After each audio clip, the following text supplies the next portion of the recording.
ఒక చిన్న గ్రామంలో రవి అనే బాలుడు ఉండేవాడు. అతని తండ్రి కూలీ పని చేసేవాడు. కొన్ని రోజులు వారికి భోజనముండేది, కొన్ని రోజులు ఉండేది కాదు.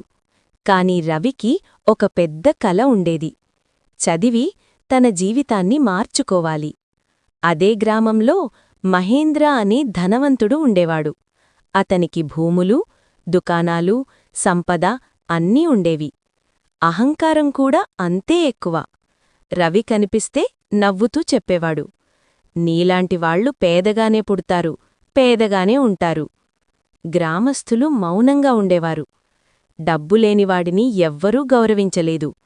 రవి ఎప్పుడూ వాదించలేదు.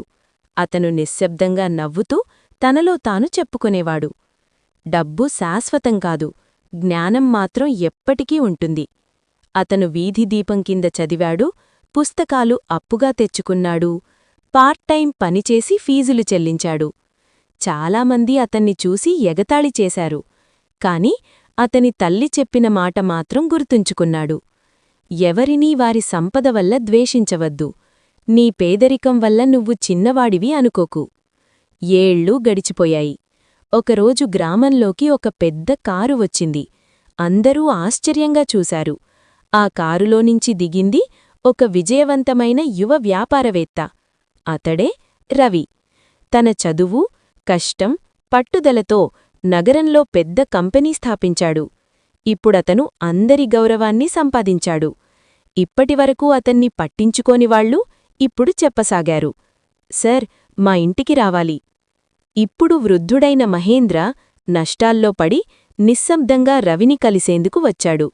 తలవంచి అన్నాడు, నువ్వు పేదవాడిగా ఉన్నప్పుడు నేను నిన్ను అవమానించాను, నన్ను క్షమించు. రవి చేతులు జోడించి సమాధానం చెప్పాడు, మీరు తప్పు చేయలేదు, జీవితం ఎలా మారుతుందో మీకు తెలియలేదంతే. ప్రతీకారం తీసుకోలేదు.